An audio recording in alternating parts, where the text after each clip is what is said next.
And after thee shall arise another kingdom inferior to thee. As silver is of less value than gold, so the Medo-Persian Empire was inferior in splendor, luxury, and magnificence to the kingdom of Babylon, but not in strength. To understand the Medo-Persian Empire, we need some background knowledge on its rulers. The scriptures name two individuals who are involved in the overthrow of Babylon. The first one is recorded in Daniel chapter 5. In that night was Belshazzar the king of the Chaldeans slain. And Darius the Median took the kingdom, being about 62 years old. The other individual is recorded in Isaiah chapter 45. Thus saith the Lord to his anointed, to Cyrus, whose right hand I have holden, to subdue nations before him.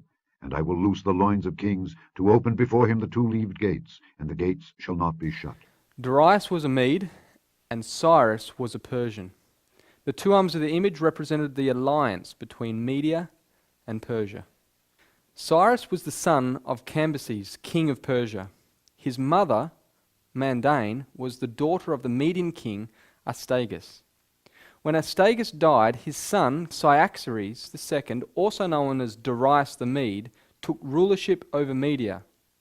However, Cyrus held sway over Media and Persia, but was not sole ruler.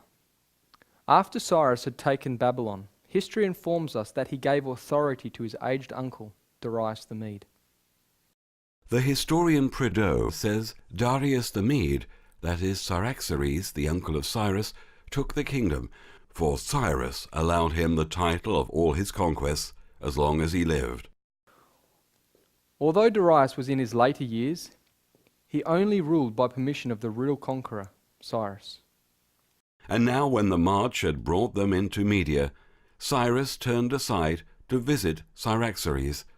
After they had met and embraced, Cyrus began by telling Cyaxares that a palace in Babylon and an estate had been set aside for him. Cyrus the Great led the Medo-Persian army against the city of Babylon in 539 BC. He was guided by the Lord to fulfill divine prophecy that was written over 100 years before he was born. Thus saith the Lord to his anointed, to Cyrus, whose right hand I have holden, to subdue nations before him. And I will loose the loins of kings, to open before him the two-leaved gates, and the gates shall not be shut. I will go before thee, and make the crooked places straight. I will break in pieces the gates of brass, and cut in sunder the bars of iron. And I will give thee the treasures of darkness, and hidden riches of secret places, that thou mayest know that I, the Lord, which call thee by thy name, am the God of Israel. Not only does God tell of Cyrus's name before he was born, but he also ordained the method of conquering the great city Babylon. Cyrus diverted the river Euphrates, enabling him to march under the wall and through the gate that was left open. However, by this time the trenches were dug, and Cyrus heard that it was a time of high festival in Babylon, when the citizens drink and make merry the whole night long. As soon as the darkness fell, he set his men to work. The mouths of the trenches were opened, and during the night the water poured in, so that the riverbed formed a highway into the heart of Babylon.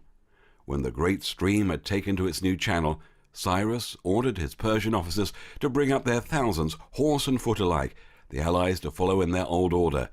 They lined up immediately, and Cyrus made his own bodyguard descend into the dry channel first, to see if the bottom was firm enough for marching. After Darius had put Daniel in the lion's den, he died in 536 BC, leaving Cyrus sole ruler over the empire. Cyrus was a believer in religious liberty, and in the same year, 536, he made his famous decree allowing the Jews to return home to Jerusalem, undoing what Nebuchadnezzar had done in 606 BC when he first besieged Jerusalem and took the Jews captive into Babylon, thus completing the prophecy spoken by Jeremiah. For thus saith the Lord, that after 70 years be accomplished at Babylon, I will visit you, and perform my good word toward you, in causing you to return to this place. After the death of Cyrus, his son Cambyses II ruled for 7 years, from 530 to 523 BC. In 522, his younger brother Smerdis held the scepter for 7 months. Then in 521 BC, Darius the Persian, also known as Darius the Great, ascended the throne. It was under his rulership that the empire answered most fully to the silver of the great image. He also expanded the empire to its height. Darius conducted the introduction of a universal currency, the daric.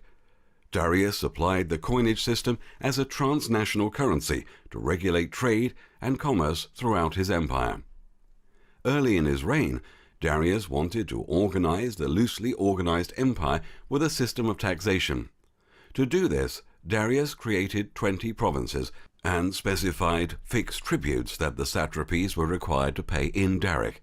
There were two types of daric, a gold and a silver. Only the king could mint gold darics. Important generals and satraps minted silver darics, thus making the silver daric the most prevalent by far. The daric was a major boost to international trade. Trade goods such as textiles, carpets, tools, and metal objects began to travel throughout Asia, Europe, and Africa. To further improve trade, Darius built a royal highway, a postal system, and Phoenician-based commercial shipping. During Darius's Greek expedition, he had begun construction projects in Susa, Egypt, and Persepolis. He had linked the Red Sea to the River Nile by building a canal, which ran from modern Zacchaeus to modern Suez in 497 BCE. Darius also built a canal to connect the Red Sea and the Mediterranean. Thus, silver poured into Persepolis, the capital of the empire. This silver-rich kingdom became a true pioneer in global economy. It was this King Darius that gave the second decree to rebuild Jerusalem.